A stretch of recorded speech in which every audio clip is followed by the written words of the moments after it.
चलिए, इससे पहले हम लोग संयोजन और वियोजन अभिक्रिया पढ़ लिए हुए हैं। तीसरा है विस्थापन, चौथा है द्विविस्थापन, पांचवा है उपचयन, छठा है अपचयन, उसके बाद है ऊष्माक्षेपी, इसके बाद है ऊष्माक्षेपी अभिक्रिया।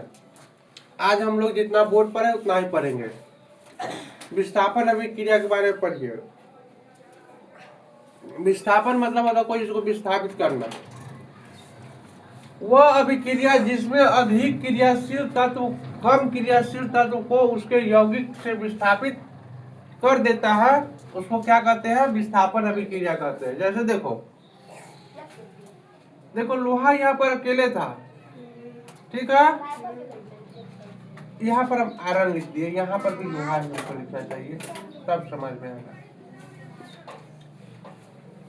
आयरन सल्फेट पर हो या लोहा सल्फेट पर हो, बात एक ही है। एफ ही किस स्टेट में होता है? मतलब ठोस रहता है।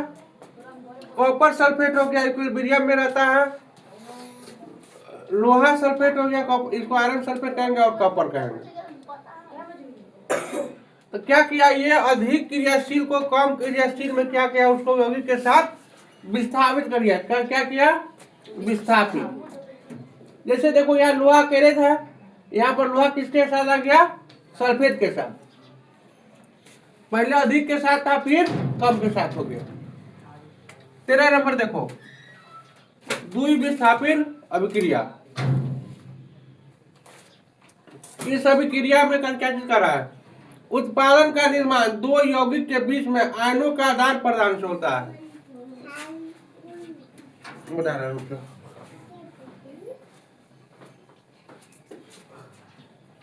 मान के चलो 2 रुपया तुम्हारे पास है, 2 रुपया सुभाष के पास। अब कोई चीज तुमको लेना है तो कहेगा सुभाष तुम हमको पैसा दे दो, हम तुमको बाद में लौटा देंगे। हम 4 रुपया कोई चीज खरीद लेते हैं। यही बात इसमें है, आदान प्रदान होता है। एक दूसरे से हम ले भी सकते हैं, एक दूसरे को दे भी सकते हैं। अब द्विविस्थापन अभिक्रिया, इस अभिक्रिया में उत्पादनों का निर्माण दो यौगिकों के बीच आयनों के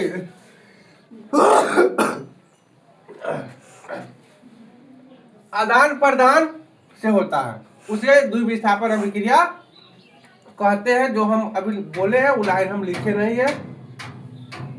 उदाहरण के लिए sodium sulphate plus barium chloride. Sodium sulphate का फार्मूला होता है NaSO4, जो इक्विलिब्रियम फॉर्म में रहता है, इसको AQ समझना। बेरियम क्लोराइड का होता है BaCl2 होता है। अब देखो यहाँ पर एक दूसरे से चेंज हो जाता है आगे चलकर। यहाँ पर सोडियम के साथ सल्फेट था, लेकिन यहाँ पर सोडियम के साथ क्लोराइड हो गया। मतलब हम दोनों क्या किए? अदला बदली कर लिए। मान के चलो तुम्हारे पास 2 किताब है, साइंस तुम्हारे पास है, मैथ हमारे पास। तुम्हारे पास हिंदी नहीं है, संस्कृत नहीं है, तो हम क्या कहेंगे कि भाई 2 दिन ही पढ़ लो तुम, हम 2 दिन पढ़ लेंगे, तो शेयरिंग कर लेंगे। उसी तरह है यहाँ पर क्या हो गया कि बेरियम सल्फेट हो गया और सोडियम क्लोराइड हो गया। अपचयन अभिक्रिया वह अभिक्रिया जिसमें हाइड्रोजन बढ़ता है, हाइड्रोजन बढ़ता है और ऑक्सीजन कमता है, निकलता है। हाइड्रोजन बढ़ता है और ऑक्सीजन निकलता है, मतलब कमता या हाइड्रोजन बढ़ेगा तो क्या चीज होगा? अपचयन अभिक्रिया होगा। और ऑक्सीजन बढ़ेगा तो क्या चीज होगा? ऑक्सीजन की वृद्धि होगा तो उपचयन अभिक्रिया होगा। हाइड्रोजन बढ़ेगा तो क्या होगा? हाइड्रोजन के वृद्धि होगा तो क्या होगा? हाइड्रोजन के वृद्धि होगा तो कौन क्रिया? अपचयन अभिक्रिया। कौन अभिक्रिया? अपचयन अभिक्रिया। किसका वृद्धि होगा? हाइड्रोजन का। अगर ऑक्सीजन का वृद्धि होगा तो उपचयन अभिक्रिया। ऑक्सीजन के वृद्धि होगा तो उपचयन क्रिया, उपचयन अभिक्रिया। हाइड्रोजन के वृद्धि होगा तो हाइड्रोजन की वृद्धि था, ऑक्सीजन की वृद्धि था, ऑक्सीजन निकलेगा तो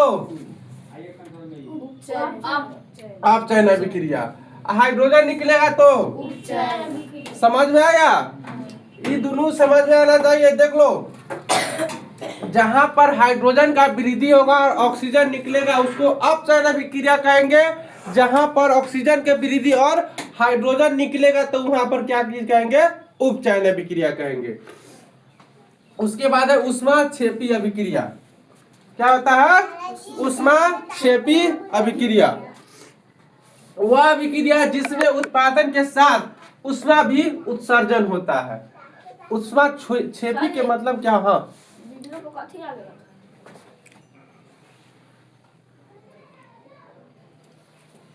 ऊष्माक्षेपी और ऊष्माशोषी में समझ लो।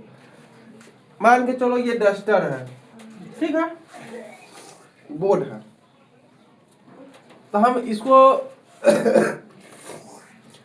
तुमको हम लिक्विड फॉर्म में समझा रहे हैं, समझ गया। इसमें क्या है, जल सोख लेगा, इसमें जल सोखेगा। तो जहां गर्मी को सोख लेता है उसको ऊष्मा शोषी कहते हैं। जहां गर्मी को नहीं सोख पाता है उसको ऊष्माक्षेपी कहते हैं। तो यहाँ पर क्या होता है, गर्मी नहीं मतलब सोखता है, मतलब तो उसको उत्सर्जन कहेंगे। वही चीज कह रहा है कि ऊष्माक्षेपी वह अभिक्रिया है जिसमें उत्पादन के साथ साथ ऊष्मा का भी उत्सर्जन होता है, ऊष्मा रह नहीं पाता है। ऊष्मा शोषी में क्या होगा, ऊष्मा उसमें एब्जॉर्ब हो जाएगा। जैसे मेरे पास बहुत जगह खाली रहेगा तो हम क्या कहेंगे, थोड़ा देर में कहेंगे इसको रख दो साइड में। मेरे पास इसमें पूरा बच्चा भर जाएगा तो और बच्चा एडमिशन लेंगे, नहीं लेंगे कि मेरे पास बच्चा बहुत ज्यादा हो गया है, मतलब इससे ज्यादा हम नहीं पढ़ा सकते। इसमें भी यही होता है, ऊष्मा का क्या हो जाता है, उत्सर्जन हो जाता है, ऊष्मा रह नहीं जाता है। ऊष्मा शोषी इसके बाद जो हम पढ़ाएंगे उसमें क्या होगा, ऊष्मा रह सकता है, समझ गया, उत्सर्जन नहीं होगा। इसमें कोयला का जलना है Ca+O2 बराबर CO2। यहाँ तक पढ़ लिया है। इसके बाद जो अगला सब्जेक्ट मतलब इसका तो 4 टॉपिक बचा हुआ, अगले दिन पढ़ा देंगे। आज का क्या चीज था रे बताओ।